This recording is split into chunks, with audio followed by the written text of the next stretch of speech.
Hide your kids, hide your wives. Keanu Labatte is out on bail. He's a free man. Now, you may have seen the headlines and the mugshots of Keanu in this case, but wait till you hear about the details. This is a man, a 19-year-old, who kept his girlfriend of only 2 months hostage in her dorm room for 4 days and basically tortured her. Now, this is the case of Keanu Avery Labatte. He's accused of inflicting 4 days of torture, basically, on his girlfriend of only 2 months. The horror that took place in her dorm room at St. Catherine University in St. Paul, Minnesota, you're about to hear all of it. You're going to hear all the horrid details of what Keanu is accused of doing to his girlfriend, who, of course, will remain anonymous. And I don't even know if I can say all of this on YouTube, but I feel so impressed to just bring you the details of this case. You're going to see the statement of probable cause. I'll put it on the screen so you can see the words. It's important to be aware of just how dangerous Keanu is accused of being to his girlfriend and another woman, since he's out and walking the streets now, out on bail until his next December 11th hearing, pre-trial hearing.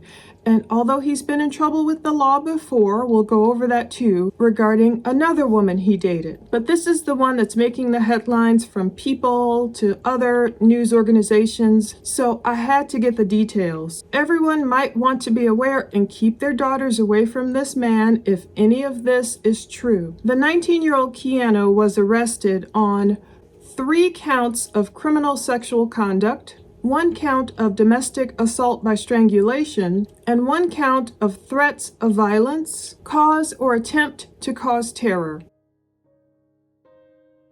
So, Keanu's non-cash bond has been posted. Initially, Keanu's bond was set at a whopping $100,000, but since he was already in custody by that time, subject to bail conditions or conditions of release, the bail was set at $100,000. It was signed by Judge Edward Shiu on September 11th, 2023. Back then, Keanu had requested a public defender, and later his bail was reduced down to $80,000. So he posted that $80,000 bond on September 22nd, 2023, about 11 days or so after he was arrested. But his poor mother probably didn't have to sell her house or something like that, like I initially thought. I thought she came up with $80,000 lickety-split. And his poor mother, by the way, is getting roasted on Facebook. She just had posted Keanu's senior high school pictures just last year, and he looks so much different. Like, his hair is a lot shorter, more than a year ago. And I'm thinking, wow, how did he grow out his hair so long in about a year or so? He looks so different comparing the 2 photos. Anyway, she's getting roasted on Facebook because people are posting comments underneath her photos, underneath her Facebook post of him, and she talks about how much she loves her children and everything, but I won't name her. But it turns out she probably didn't have to sell the farm or sell the house or whatever to come up with $80,000 lickety-split. It was a non-cash bond, and a non-cash bond is paid only if the person released from custody doesn't show up to court. So Keanu's appearance was set for today. Today is Monday, October 9th, 2023. It was at 1:30 p.m. Minnesota time, and Keanu must have shown up. I don't know, because you have to be there in person to witness it. I was hunting down so much info on this trial. I was told today you can only observe the hearing in person, so I'm assuming it wasn't streamed anywhere online, unless some Minnesota news organizations were able to catch it. But Keanu's pretrial hearing is coming up December 11th at 1:30 in person. Now, not only will I not name his mom, of course I won't name his victim, I don't even know her name. Of course, in the statement of probable cause, she only goes by initials, as it should be, but she's a brave young woman, in my opinion, to go through what she went through, which we're about to go over in detail, and to be able to still stand up in court against her alleged abuser. This alleged victim goes by SBS in the court documents. Keanu's lawyer is already seeking the out-of-court statements from SPS, whose date of birth is December 4th, 2003. So that means his victim is only 19 as well as him. But Keanu's lawyer is seeking SPS's statements she made with 911 and all these other things of doing the lawyerly things. But let's get into the statement of probable cause. It was Sunday, September 10th, 2023. At approximately 10:50 hours, that's about 10:50 a.m., this is when SPS escaped. SPS advised campus security that she had been physically and sexually abused throughout the weekend by her boyfriend, Keanu Avery Labatte. His date of birth is June 10th, 2004, so he is 19, just like his victim. And at this point, he was still on site in her dorm room on the 2000 block of Randolph Avenue in St. Paul, Minnesota, Ramsey County. SPS told police that she had been in a relationship with Keanu for the past 2 months. Keanu lives in Granite Falls, Minnesota. He arrived on campus the evening of Thursday, September 7th, 2023, to visit her over the weekend. While with SPS, Keanu discovered text messages, pictures, and social media information that infuriated him. So this is what set Keanu off. Instead of just leaving, we don't know what he saw, but he became enraged for some reason looking at his girlfriend's phone. So Keanu became enraged and grabbed SPS's phone, which he kept away from her until Sunday. So she couldn't, I guess, necessarily leave, and he had her phone. She couldn't call for help. SPS said the incident ignited a weekend where she was strangled and sexually assaulted in the dorm room multiple times throughout Thursday, Friday, and Saturday, starting around 10 p.m. on Thursday and continuing till approximately almost midnight on Saturday. Per SPS, Keanu went from, giving her hickeys, that part was consensual, to forcefully removing her clothing and penetrating her vaginally and anally with his penis and fingers after she told him that she did not want to have sex. So it started out consensual, and she made it clear she didn't want to have any relations with him, but he went ahead and did it anyway. SPS said Keanu yelled and physically assaulted her. He also used 2 hands on her neck to strangle her and threatened to kill her while calling her a slut. SPS said she was unable to breathe, felt lightheaded, and saw stars. While being strangled, she thought she was going to die. SPS said Keanu also threatened to kill her family and reminded her that she knew what he had done to a prior girlfriend, which was to hold a knife to her throat. SPS described feeling terrified to the point that she would just lay next to Keanu and not move for fear of what he would do to her. SPS said Saturday, September 9th, 2023, was the, quote, worst of it. So she's dealing with this man since Thursday night. He's enraged. It's Friday and now it's Saturday. Keanu made her lay down in the bathtub. He then engaged in waterboarding by covering her mouth with a wet washcloth. On that same day, Keanu took a knife and threatened to cut SPS's veins so that she would die and no one would help her. Keanu ultimately let SPS leave the dorm room on Sunday morning. Hallelujah, he finally let her go. After SPS convinced him that she would just get food from the cafeteria. Yeah, I don't know if they had eaten anything in that dorm room all weekend. Keanu gave SPS her cell phone and demanded that she send him a Snapchat picture showing that she had made it to the cafeteria so he could keep track of her. While speaking with police, Keanu called, technically that should say, while speaking with police, SPS received repeated calls from Keanu. SPS said Keanu was paranoid that she was away from the dorm room and ready to leave campus. Police noted that SPS had black, blue, and red marks on her neck by the shirt collar area.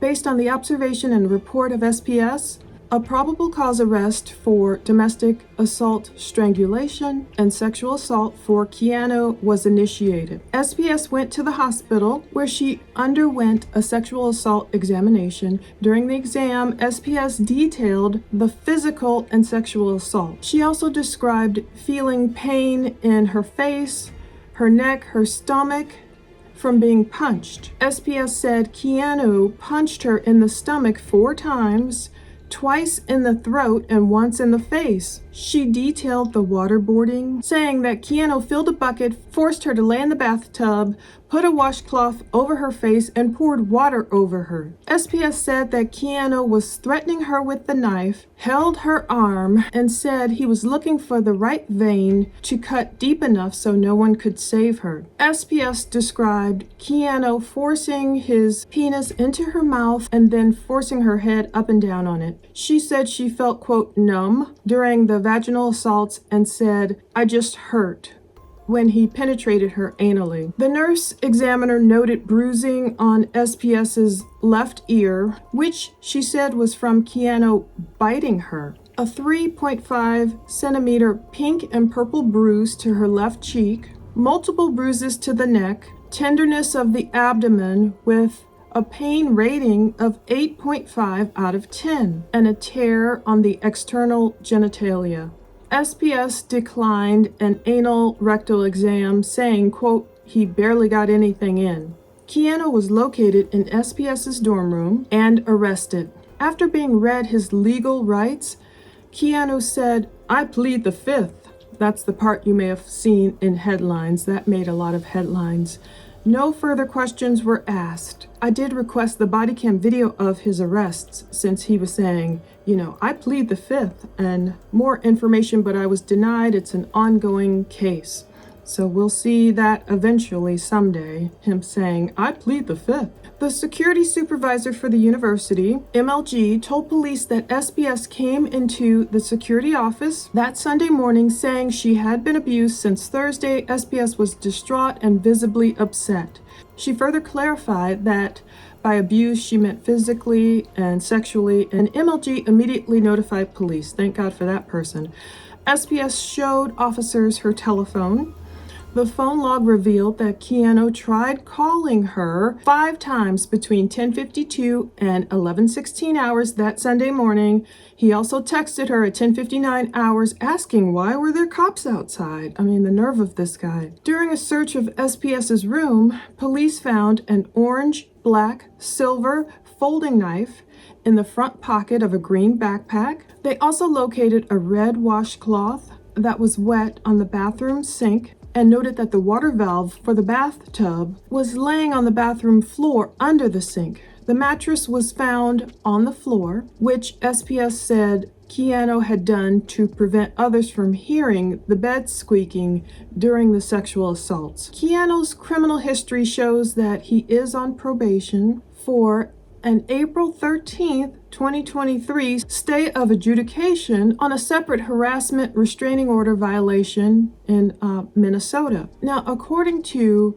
NPRnews.org, court records show that he's been on probation in Yellow Medicine County since April, I hope that's how you pronounce that, for violating a restraining order involving another woman. Prosecutors in the western Minnesota county allege in a complaint filed in November that Keanu had sent unwanted messages to a student at a Granite Falls High School whom he had dated. In that case, a Yellow Medicine County judge gave Keanu a stay of adjudication on the condition that he remain law-abiding, which he didn't apparently, and not make contact with the victim.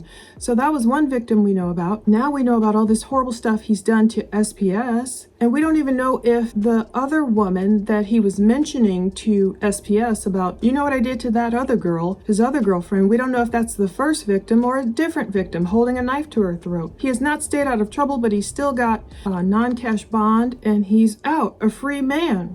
Isaiah 43:11-12. Only I am the Lord, and there is no Savior besides me. I have declared the future and saved the nation and proclaimed that I am God. And there was no strange alien God among you. Therefore you are my witnesses among the pagans, declares the Lord, that I am God. This case, I just had to get it done. Extensions still dripping wet from the bathtub and everything, because I think we don't need to see these cases just get shoved under the wayside and we don't need to know just headlines. I think we need to see the details. Once I read that probable cause affidavit of, those 4 days of torture, basically, nearly 4 days. It was Thursday night, Friday, Saturday, and Sunday she was finally free. Sunday morning, So call it 3 or 4 days or what have you. All of it was too much. This man has no right of doing what he is accused of doing. First of all, to the first girl whom Keanu allegedly harassed to the point where, the courts had to get involved. And now this girl, dating her only 2 months, shows up to what I assume is a Catholic college, 19-year-old girl, only dating 2 months. What did he see on her phone that set him off so wildly? I don't care what the heck was on her phone. He had no right to treat her this way. Again, we hope these are all cautionary tales and learning lessons. If these accusations are true, if he showed up to her dorm room to spend the weekend with her, and he saw some stuff that he didn't like on her phone, what you do, Keanu, is turn right around and leave and go home or back to your apartment or wherever you came from.